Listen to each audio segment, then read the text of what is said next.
Hey Jana, here we are. Hey, Shelley, how are you? I'm good. Hey everyone, welcome to Jana's live conversation here on December 1st, 2020. Hi, Um, everyone. yeah, we're excited to have you here. We always feel like there's so much we could talk about that we start talking a few minutes ahead of time just to warm ourselves up. And it's great to know that so many people will be joining us. So um, my name is Shelley Francis, and I am Jana's friend and publishing partner. And we're working on a book about energetic intelligence and the science and soul of energy medicine. And just feels like the conversations we're having here are kind of building into what's going to appear in the book someday. We'll see, right? We'll see. I Yeah. keep thinking, oh man, there needs to be that in the book. So I just want to say thank you to everybody who shows up, because your participation here is just kind of creating a conversation that will become something bigger someday, or on paper.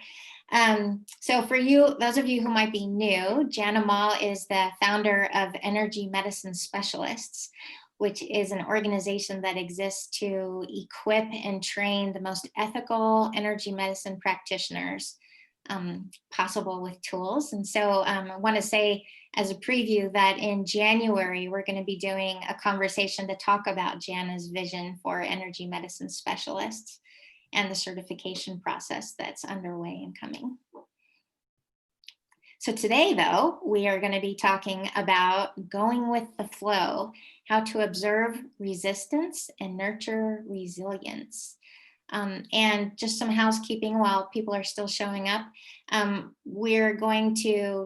and I are going to talk back and forth for a little bit, and we invite you to post your questions using the chat feature below so everybody can see each other's comments and questions. And then we'll make time toward the end to answer those questions. We aren't able with the webinar to pull people in visually, but you can type in your question and we'll go with it that way. And I will try to keep that screen open so I don't miss anything. So Jana, help me also. I'm watching it too, so I'm happy to say, oh, there's something there. So let's jump in and start talking about what you saw in the world that prompted you to write about the need to go with the flow and see our own resistance and nurture our own resilience. What were you seeing? Well, there's a lot going on in the world right now that points out resistance. It's a natural occurrence as we go from summer into fall. We have traditionally summer to fall is when school goes back in. And we had a lot of resistance. We normally have resistance of students who don't want to go back to school. They had so much fun over the summer, they got to play with their friends unlimited, or we've had vacations as adults and we don't want to go back to work. And that's usually part of that whole flow of summer to fall. In the Northern Hemisphere, that's where we're at. Southern Hemisphere, it's a little bit different. So that's a pretty normal thing. But then we also have an election, and we had an election that was very contentious, very divided. We had very vocal stances on both sides. We also had a census that was going on at the same time, and there were arguments about who to count and who not to count and how much time was going to be allowed. So there's a whole lot of resistance about doing things that were part of the normal flow of how we do things. And then if you look at nature, and I made the mention of the leaves not falling from the tree uniformly, and that some of them resist. And it's not a resistance as we resist something. They fall when it's their time to fall, but it can appear as though they're resisting going with the flow. And so just noticing all of those things, I thought it was important to write about. And I think there were a lot of articles coming out about resilience because it's been a very trying and traumatic year for a lot of people.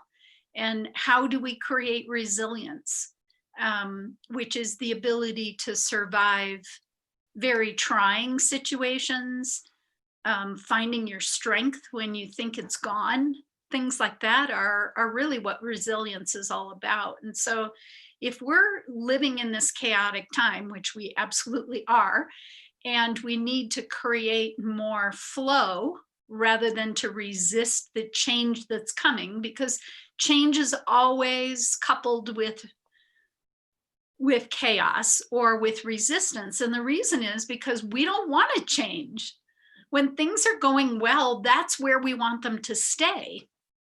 But being that we are not just physical beings, we're also spiritual beings, a big part, maybe the only part about how we actually grow our souls, learn things, is through resistance, is through the chaos, is through the shift from one way of being to another. And we usually get grace periods after we go through that chaos and that turmoil. We hit another patch of calm where things are well, and we don't do anything to change it because that's where we're comfortable. But change is important, and resistance to change tells us something about where we're at. Right. And so if we want to keep this or kind of put this in the context of energy and energetic intelligence, being aware of what this looks like in the energy field, how do you describe, or how with clients do you see resistance showing up? If I look at their energy body, and I'm not a visual like some people, so I tend to feel it. I can also ask my intuition or my spiritual assistance. I can say, what does that look like? Because I can feel that it feels a certain way, but I might not be able to tell you what it looks like. So I'm doing both of those things to give you a picture. To me, it feels like the field is compacted, and it may only be compacted to the front of the body. When we talk to people, it's face to face. So we tend to feel what someone's presenting from the front of the body more than we do the whole package. So when I first feel that, it feels like a dense, compacted energy field to the front. And when I look at what it might mean symbolically, the front of the energy body is how we step into the future. And if we're resisting that, we're trying to stay in the now or what was, which compacts the field to the front and maybe even expands it out in another area. And I can't tell you there's a pattern around that because I haven't specifically looked to say, what does it look like because this client is in resistance? It can be other aspects as well. It may not just be energy field. It may be certain chakras compromise because they don't want to fully express in that moment. And it can be any number of the different chakras based on the issues of those chakras. If moving forward, if embracing change was something that was not easy when you were a kid, or was so life-threatening at the times when it happened when you were a kid, you are most likely going to show that compromise in the root chakra, which is all about family of origin and place, how I ground in place. And if that doesn't feel safe, that's one of the first ones to go in terms of flow, because that's your pattern of survival. And it would be the same for any of the chakras based on the issues of those chakras. So it's likely to be energy field. It's also likely to be in the chakras. Okay. You wrote in the blog, and we were talking about the phrase, what you resist persists. And so that sounds like being stubborn, obviously, and something still shows up that's in your face, but also that there could be a gift to that. There's something, there's a reason for the persistence of what it is you're resisting. Yes. Can you say more about that? Yeah, we resist change because it's unknown. Either we feel really comfortable where we're at, or we know I'm surviving in this moment and I don't know what the next moment brings. I mean, it could be fear-based, it could be survival-based, it could be comfort-based. It could be, I'm not ready yet. You know, I thought I'd have all this lined up before I had to face this change, and I'm not there yet. So I don't want to go there yet. So we resist to feel comfortable, to get our heads around it, but we also resist to give us more focus. The resistance to embracing change, we think of go with the flow. In fact, it's in the title, Go with the Flow. And go with the flow sounds effortless. You know, the things that get in my way, I just let them go. I just release them. Those things that are in my way emotionally, I just release them. Well, it's not as easy as it sounds. And the reason it's not as easy because the actual point of letting go is effortless. And yet, if you ask anybody who's facing change how effortless it feels, they're going to tell you it's not effortless at all. It's the embracing the idea of change that is hard. It is the gathering the information I need in order to move into effortlessness that's hard, but the actual letting go is effortless. Yeah, you let go and then you start screaming because you have to fall and see where you land. Now what? Yeah, it's the Yeah. now what. So it's partly about decision. I mean, it's around decision making in a way, and the freedom of choice. But there's a information gathering, a hidden information, you write, that may be surfacing for us as we slow down and start paying attention. Yeah, it's important to gather enough information.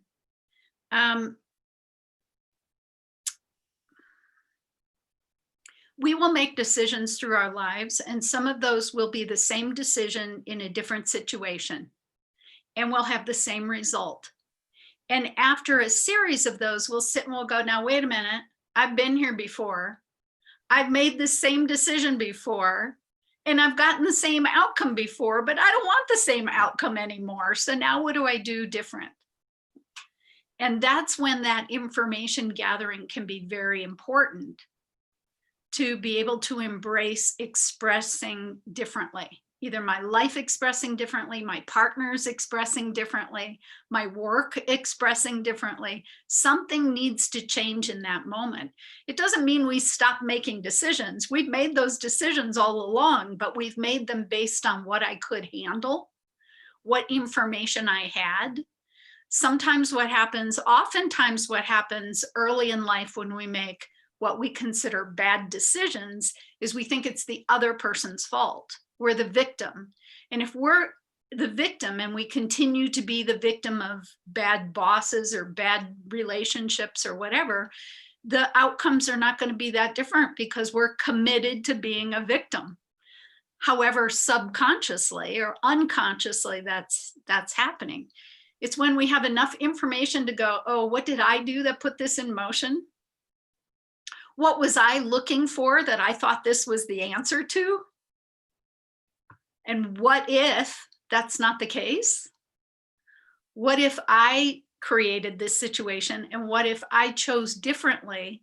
Would I get a different reaction, a different situation? And am I okay with that?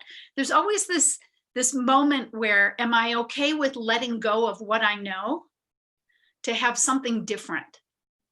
And in that moment, if you're okay with letting go, well, I know I don't want that. So whatever it is, bring it on. Now you're open to change. And that next step is effortless. And that makes it sound like we need that when we can trust that change will bring about something new, that something new can be for our highest good, whether it looks like that right away or not. That's right. There's a book, it's a very old book. It's one of my favorites. I recommend it to students and mentees quite a bit. It's called Fire in the Soul by Joan Borsenko. I'm pretty sure that's it. I'd have to grab it to know for sure, but I'm pretty sure that's it. And what she says in this book, she gives a lot of different scenarios. She's looking at people who survive crises, trauma, and those who do well and those who don't do well. And basically what she surmises based on research and case studies is those people who experience a trauma that say to themselves, how is this a lesson? What do I need to learn from this? Those people thrive. They don't just survive, they thrive. And the people who looked at the situation and said, this wasn't my fault, I didn't have any control, this was other people being bad or mean or ugly to me, they didn't survive well at all. And they certainly didn't thrive. So it's that looking for the kernel, looking for the lesson. And what I tell clients all the time is life is symbolic. And over time, I started saying that and thinking, well, I think it is. Well, it is a lot. And now it's like, it's 100% symbolic. I'm absolutely convinced after all my many years that life is symbolic. And if we can look for the symbolism in the events around us, we will not just survive, we'll thrive. Symbolism is another way of saying it has meaning. So if we make meaning of our lives as we're going through it, then it's like, well, then whatever I did was worth it because there was something meaningful that came out of it. Yes, I met someone. I learned something about myself. I lost that job, but look at this opportunity I got I never would have been even looked for. Yes, it's finding the positive in what initially looks like a negative situation. Mm-hmm. And I've heard so many people talk about and use the same exact phrase of the silver linings of COVID, that there is something positive coming out of it in the midst of also the horrors and the trauma and the sadness that's coming from just the COVID piece of it.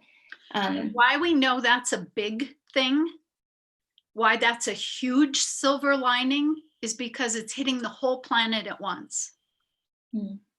It's not just your year of pandemic or my year of pandemic. It is the entire world facing the same challenge in the same time frame.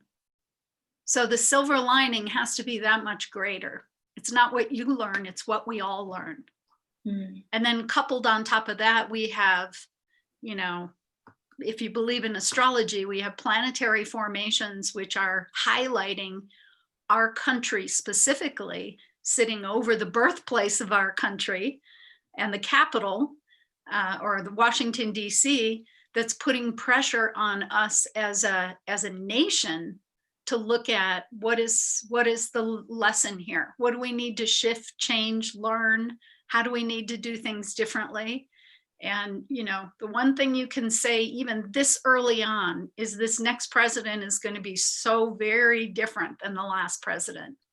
And that's a statement of change.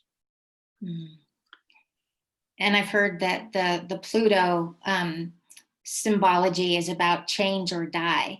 I mean, that we're being faced with a change that's necessary for our collective survival. Yeah, look at it from COVID. COVID is change or die. The host has to change, build antibodies, identify this virus, or die. I mean, if you don't, you die.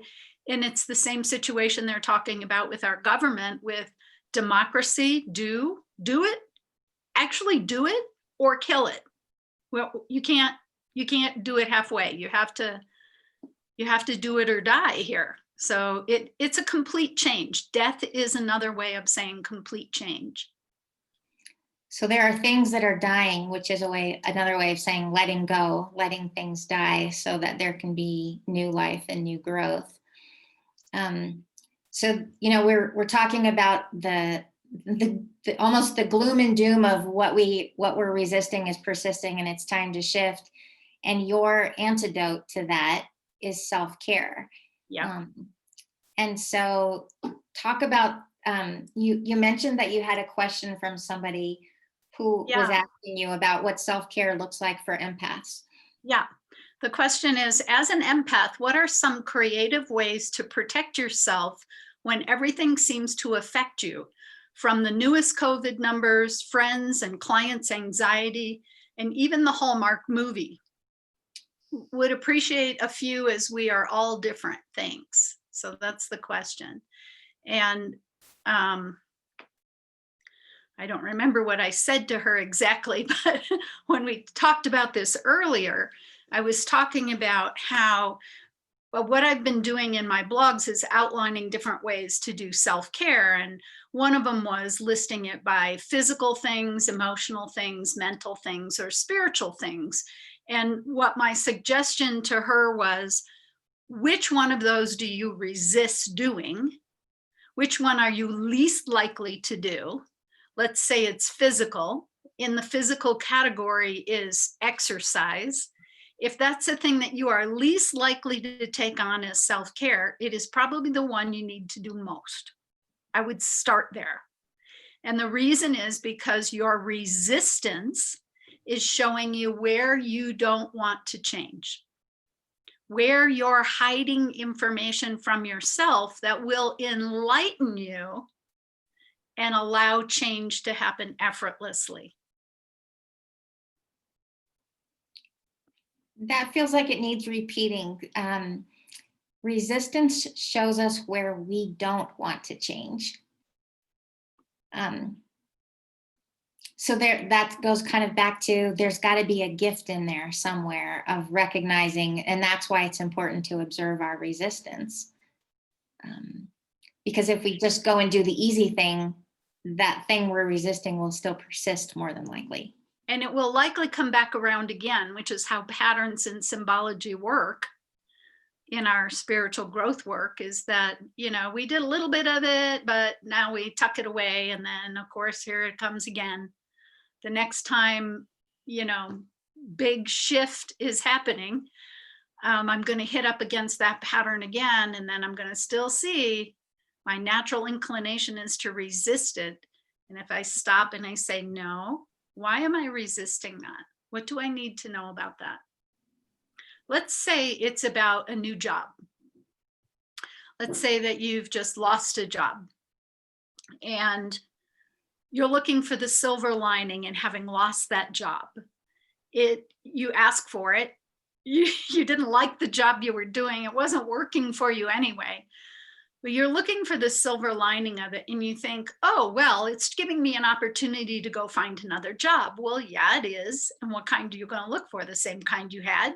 Are you going to repeat that same pattern of looking for the same promises in the job that don't quite pan out, or that don't address the things that you never get?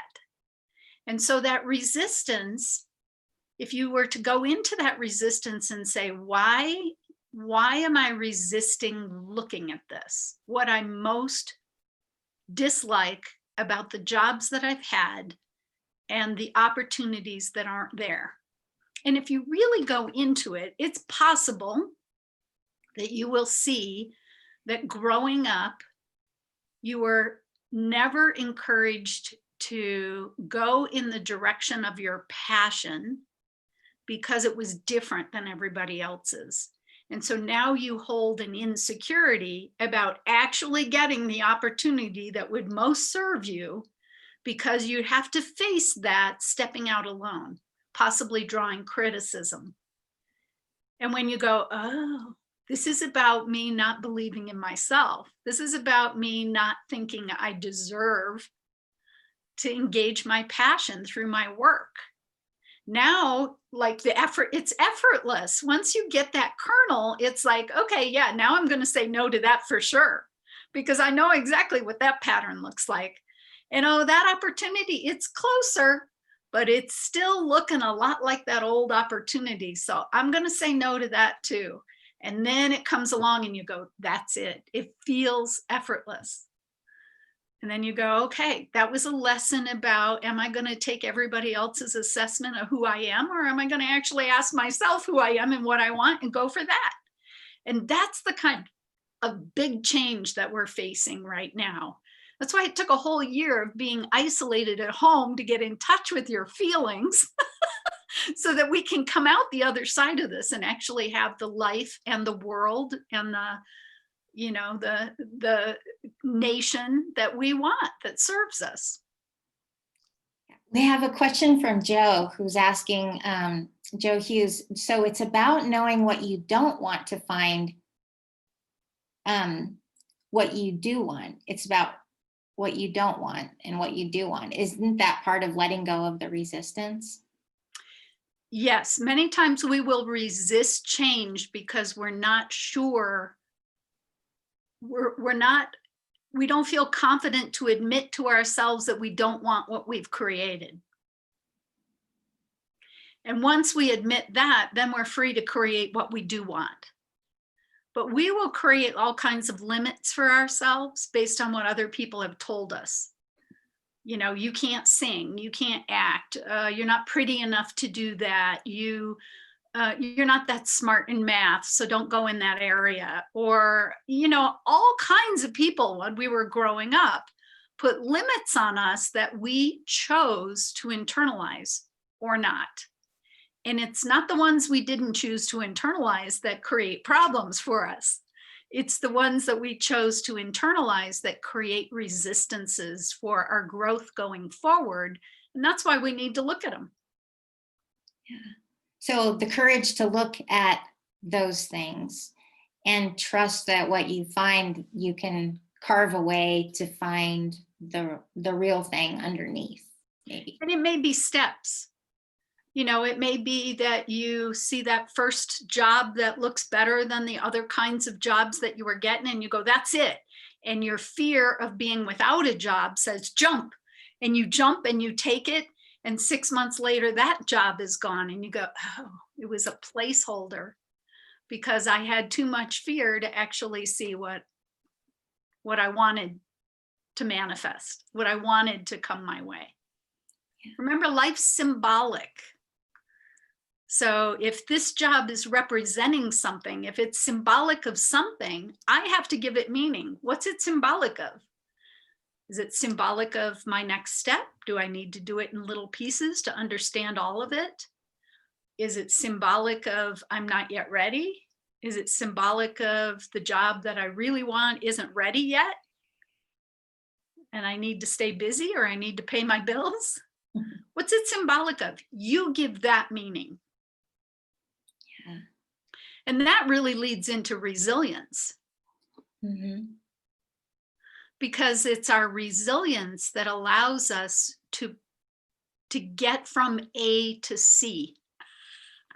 B is like no man's land. It's like the wasteland, right? We know what A looks like because we've been living there for a while. And now we know what we want C to look like, but we're not quite sure how to get there. And that's where we need to call on our resilience. Our resilience is, how do I marshal my courage when I'm afraid? My resilience is, how do I protect myself when everything around me feels like an attack? And this kind of goes back to that first question too, of how do I build my barriers to the world so that I am okay in here? And my answer to that is always self-care. Because if you're not doing enough self-care, you're going to give away too much energy if that's your nature. You're going to take on too much for other people if that's your nature. You're not going to speak your truth for yourself. You're going to hope other people do it if that's your nature. Whatever your nature is going to show you where you're weakest. And so when you strengthen your self-care, what happens is you build your resilience to survive situations that aren't ideal. Yeah. So that's where the nature of your strengths can show up, is if you have fortified yourself enough to be able to show up with your gifts and your strengths, then that nature can be what helps you. Absolutely. It can also be that you just don't take on for others. that you have enough strength that you can see that what someone else is doing is about them and not about you. And that disconnects you from needing to engage that right then and there. You know, Hallmark movies are designed to make you cry. They're designed to make you feel your emotional storage. And when you have good stuff in there, when you have joy and peace and self-love and happiness, all that kind of stuff, you don't need to go over that barrier where it's all or nothing. You get to hang on to the part that is you, and you get to observe the rest. And that's a really hard lesson for empaths, because they don't have naturally good boundaries, because it's their life lesson. They feel the world around them, and so they tend to have so much emotional stuff that they're not quite sure where they end and someone else begins. And self-care will teach you what is yours. Say more about why self-care teaches you what's yours. Because as you do self-care, let's say self-care is letting myself cry. If I let myself cry, at some point I'm going to run out. And if I don't have someone else around me that will feed emotions to me, I have no more tears. That's me. I know where I end. Someone else comes into my space and they're depressed. They start crying and I go, well, I'm all cried out. I can't even, I mean, I can empathize with you, but I can't sympathize with you because I don't have anything left to contribute. You know where you end and they begin. And that now allows my strength to hold a container for someone else to be in their emotions, which isn't safe for a lot of people, which is why empaths are really needed in the world, because they make those people feel safe because they take on the emotional stuff. But now I can help you feel safe with your emotions because I don't need to feel them myself. So it's part of my lesson as an empath, but it's part of my huge strength and gift to the world as well. What we don't want to do is make empaths not empaths. What we want to do is give empaths really healthy boundaries. And that helps everybody. But that's me knowing myself. And that's where self-care gives me strength and resilience. Because now I'm not at everybody else's whims of their emotions. You know, Jack comes in and Jack gets furious and angry and he's yelling and he's swearing and I get angry because I have no resistance to that. You know, now we're both angry. That's not helping either of us. And Jack's going to leave feeling better because as an empath, I'm going to be left with it. So that's no good for me. So that's part of the lesson of empaths, is learning your boundaries. And they also happen to be your strengths. So that self-awareness is what we've been talking, what we would say is an energetic intelligence, is being aware of your whole energy system and how you're interacting with people, where your boundaries are. You also said something earlier about the importance of the ethical quality of. Yeah, I said that while we were talking. I don't think I've said that on the call yet. No, but talk about the ethics of energetic intelligence or self-awareness when it comes to being resilient. Yeah, I can know my energy really well. I can be an observer and a practitioner of energy, and I can know how to use my energy to get a reaction out of you. I can get a reaction because I want you to experience happiness. So I can bubble myself up and I can get outgoing and I can find common ground and I can tell you a story that makes you laugh, and now suddenly you're happy. And that's me utilizing my own energy. Truly, it's me manipulating my own energy to get a reaction from you. And in and of itself, that's not bad. What I just described is lovely. It's a great afternoon spent that way. However, if I also manipulate my energy to get a different reaction out of you, one that puts you at a vulnerability or a disadvantage, that does not equate to emotional intelligence, because the ethical factor is missing. I think emotional intelligence, energetic intelligence, any kind of intelligence as a quality has to have an ethical framework. I have to know why I'm using my energy the way I am and what the outcome is likely to be. And if I'm manipulating an outcome, you don't necessarily have choice. And I think the ethical piece there was I should give you a choice. I have a really funny story to tell you that I think is going to make you laugh, but this might not be the time for you because I know you're not feeling very happy. What do you want? Do you want me to just sit with you while you cry, or do you want me to make you happy, or what? You know, I give you choice. If I take away your choice, I'm manipulating. And that has a loss of ethical framework. That's interesting. We had a question from Gabrielle about defining resilience. Do you feel like you've defined what resilience is, or is there something more you could say about, you know, that idea of bouncing back and what that means? I think resilience basically is your ability to survive. So it's a survival mechanism. And where do you pull that survival mechanism from? Is it your ability to get along? Is it your ability to put your emotions on hold? Is it your ability to get by on less?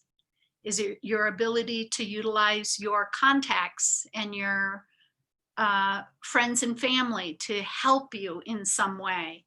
Or do you marshal it all within yourself? So it really equates to this ability to go on, this ability to survive. And then what did you say? You said right before. Well, just how do you define what that bouncing back looks like? Bouncing back, that's what I was going to pick up again. The ability to bounce back, I think, is this component of resilience. Resilience can be thought of as really flat. You know, I don't have enough food to eat, so I go out and I eat out of garbage cans and I survive. That's my resilience. I found a way to survive. But true resilience has a deeper quality than just doing what it takes to survive. Resilience also encompasses the ability to see the meaning, kind of like what I said about the book Fire in the Soul. It's about being able to see the meaning of what you do and what opportunities it opens up for you. Now, I can sit at the back of a store and wait for a delivery, and I can hide behind the garbage cans on the dock until the delivery's been made. And then I can go steal a bag of hot dog buns off the dock of this store. I've survived. But I can go to the loading dock of a store. I can wait for the delivery. I can talk to the delivery man or woman. I can build a friendship, and I can be gifted as part of that friendship what I need to survive. That's more than survival. That's accessing that bigger quality of actually improving your life in some way, seeing the value, seeing how you can give back or how you can create something greater than. And I think that kind of resilience is true resilience. I think that's the kind of resilience that the survivors in Auschwitz and Dachau had, where they could see that their ability to make other people laugh or to keep them going, that they had a personal value in what they were bringing to each day. And it was beyond just doing what it took to survive. And I think that's the kind of resilience that we would all love to have. I agree. So here's another question from Suzanne. I recently joined a mini course on resilience, and they said that we humans overall just will look for any way to avoid being uncomfortable. We choose poor habits, even to ease any discomfort. They said resilience is learning how to be okay with being uncomfortable. do you connect the discomfort to the change? Like growth is like baptizing a cat, she writes. Absolutely. It's what I've been saying all along. Growth is uncomfortable. The threat of not surviving is uncomfortable enough that you're willing to do something different in order to survive. Those are all resilience. Resilience is growth, but it's more than that. It's more than just survival. It's that aspect of how am I growing? How am I bringing more of myself? So I think that growth component is really big. You put the survival and growth work together, you've got resilience. And if you keep resisting, then there's a cost to that. Can you say more about the costs Yeah. of resistance? Yes. A little bit of resistance can serve you. A lot of resistance at times can serve you as long as it's not your life pattern. But a little bit of resistance can serve you because what it can do is it can give you time before stepping into something new for more information to surface. It can give you incentive because the more discomfort you experience, the more likely you are to climb the mountain and come down the other side. Because it's so uncomfortable anyway, I might as well climb.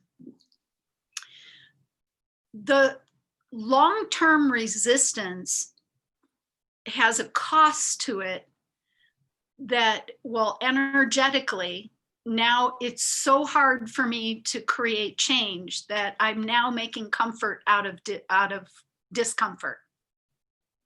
I'm now so well versed at resistance that that's my comfort zone, that I won't grow at any cost. I don't want change at any cost. The other thing that happens is it actually depresses the immune system. So everything within you resists flow, and health is flow in the energy system. So when I say what you resist persists, it's because the pressure builds up there. And the more you resist something, the more likely you need to see it. So here's what happens. I have a friend that has undermined me in some way. That friendship ends, I create another friendship. That friendship undermines me in some way. That friendship ends, a new friendship comes. That friend undermines me in some way. Like all I'm doing is resisting dealing with what the issue is with these friendships that I'm picking, right? And the more intense it gets, the more I want to run away. But each time I run away, I keep thinking to myself, this new friend is going to undermine me as well. I'm still dealing with it. So I can, in my actions, I can run away, but in my energy, I'm already dealing with it. So at some point, then that resistance gets so dense and unmovable that I say, well, I don't care what happens as long as it's not that. I'm open to something new happening because I don't want to live there anymore. And so you take the step into something new. And basically what you're telling spirit is bring it on. I'm not doing this anymore. I don't know what it's going to look like, but I'm open to it. And that's how you move out of resistance. It's one way you move out of resistance. I turned that off. Well, while Jan is doing that, does anyone have some other questions you'd like to put in the Q&A box or the chat? So I want to be sure we answer your questions if you do.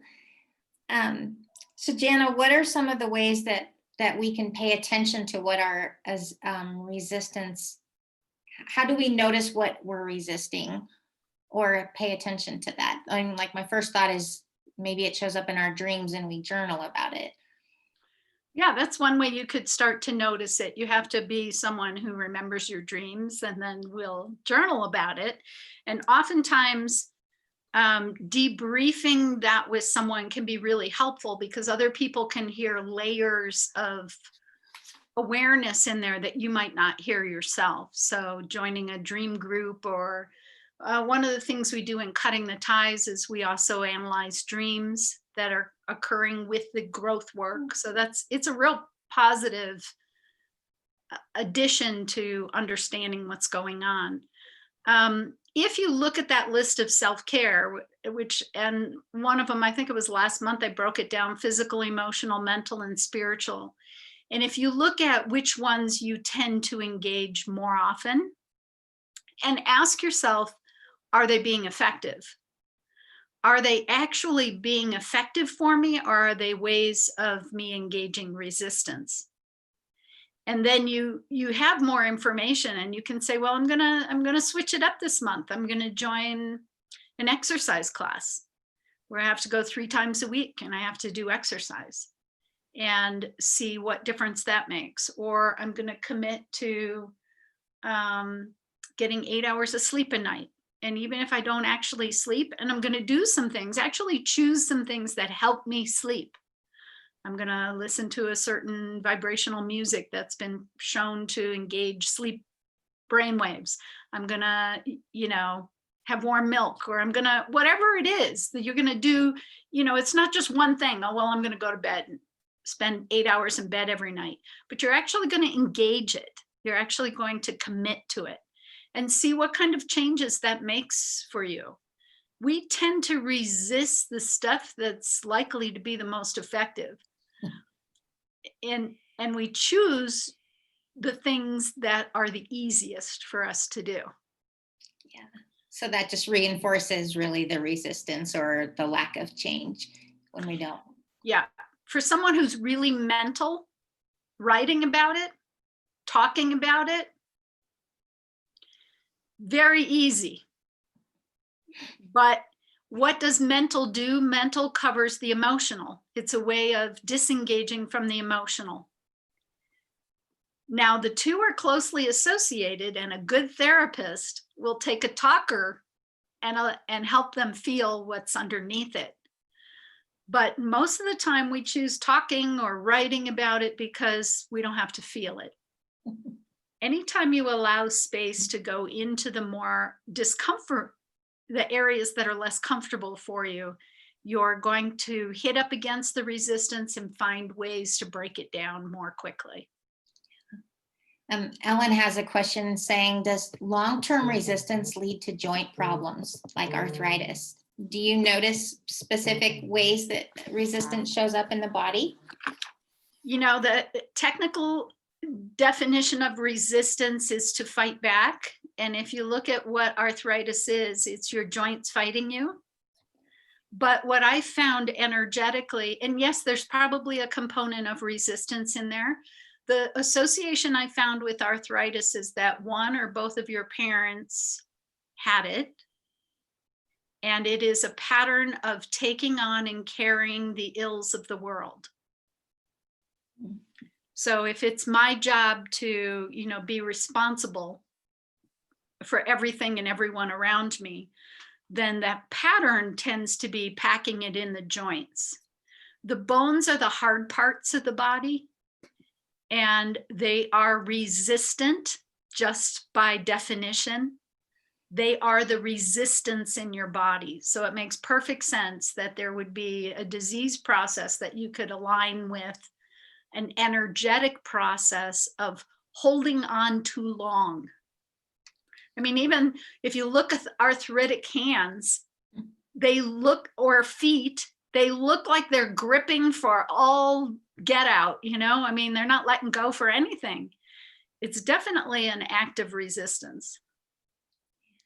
I can't tell you that A leads to B or A leads to C, because B is different for everybody.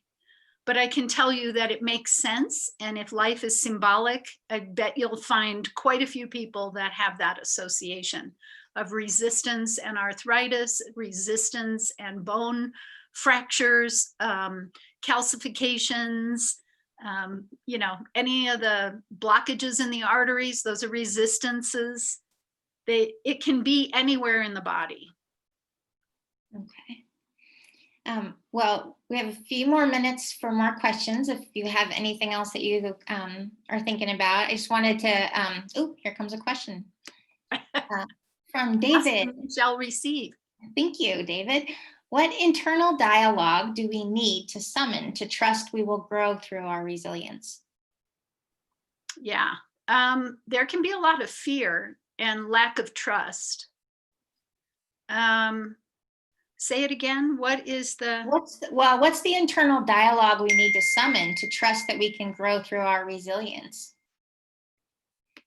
Like, are there mantras that we can pull out to help us know what's our growth mindset to put us into a growth mindset? What's the internal dialogue conversation we can have with ourselves? Well, one of the main ones is we are only as limited as we think we are. So we create our own limits mentally. And often there is a seed thought in there that comes from a parent when we're younger, that you're no good at this, or you can't do this, or bad stuff always happens to you, or you're a disaster, or who knows what it is. But it becomes a seed thought that then leads to other thinking that gets in your own way. And it is a truth, it is an energetic truth that we create based on our thoughts, not just an energetic truth, it's a scientific truth. They've actually proven it.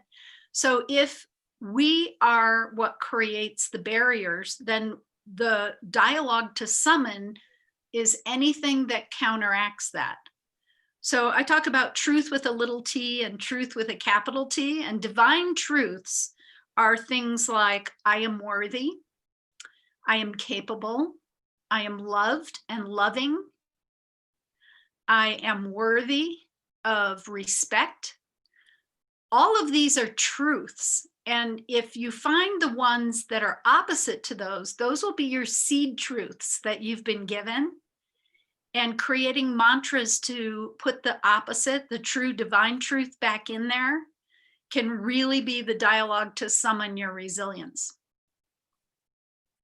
Because as bad as you feel, remember, it's the part of you that got arrested at that age you were when you were told that seed thought.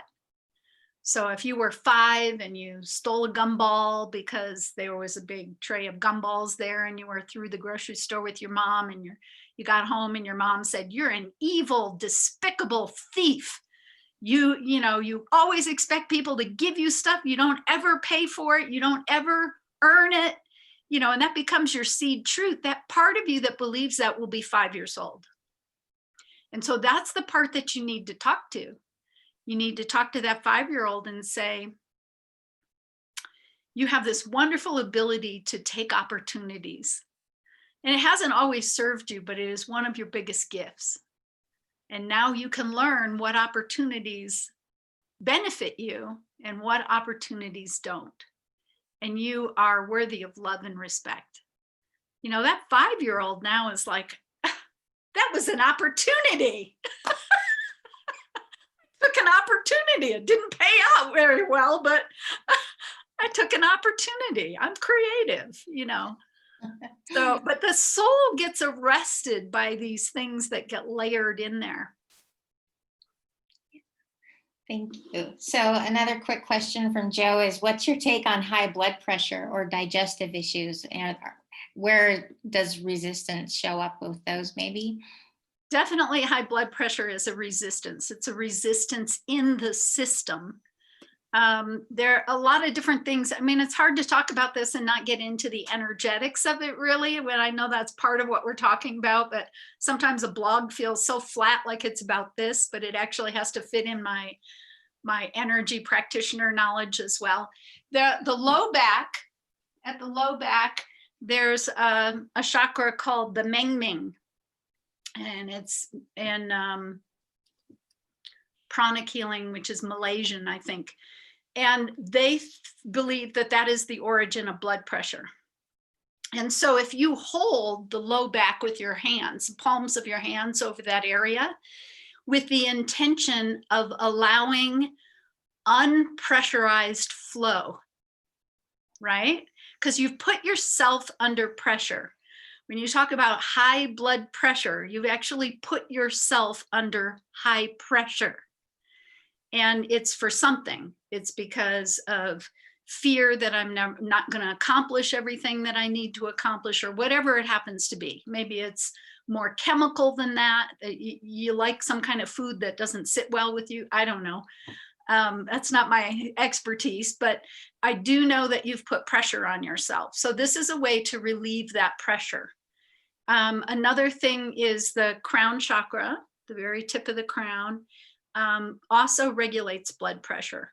So by holding both of those areas and asking it to come into a level is a way of working with it energetically. The emotional part of that is, where do I feel pressurized? Where do I pressurize myself? Blood is life force.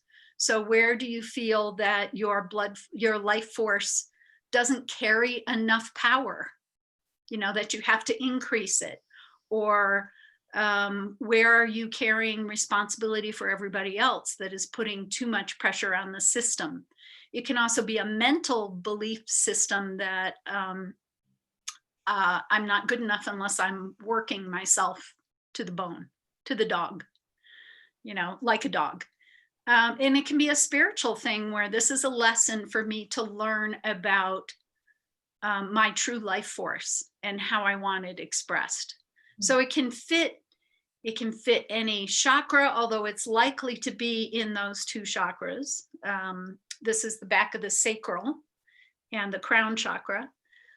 Solar plexus also has an aspect of, this is work. Solar plexus is work. So it can be how we're conditioned to pressurize ourselves. But it cannot have any of those others. It can be physical, emotional, mental, or spiritual. It can be almost any chakra. It can be belief systems that you hold from when you were younger, or, what makes you worthy. Sometimes people create high blood pressure issues because leaving is the best result. And I never, ever put guilt on someone for a health issue that they have or a situation that they find themselves in. It's not about me telling someone what caused their problem. It's about looking at the situation and saying, if you were not here, what would the result be? I mean, it really leads to 25 plus years in private practice of asking people what has led to this situation. And a lot of times people will admit that they had a thought that they should take themselves out, that the easy way out is to just leave. And then you need to deal with, well, what if that's not a way out? What if that's not the answer? What if the answer is resilience or choice or a different energy or giving yourself permission to be different?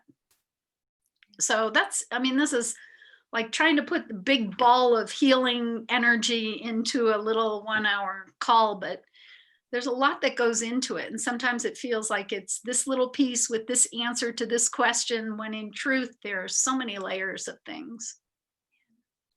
Well, that's a good point to just say, join us next time so that we can keep this conversation going. Yeah, so we can go in some other direction. Yeah.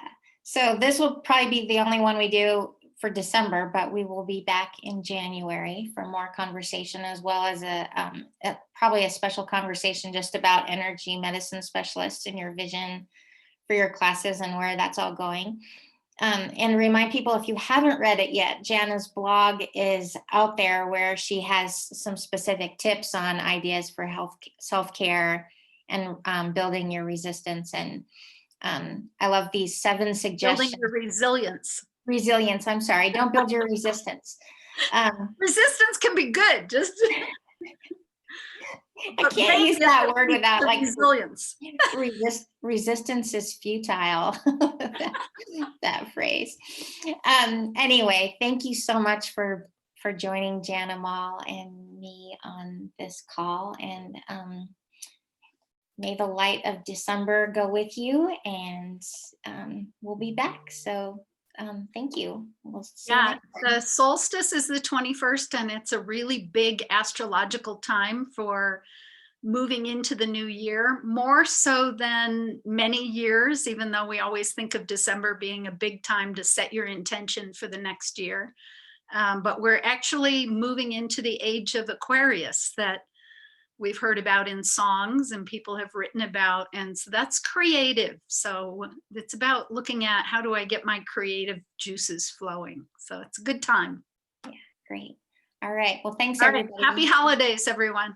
See you next time. Bye. Bye.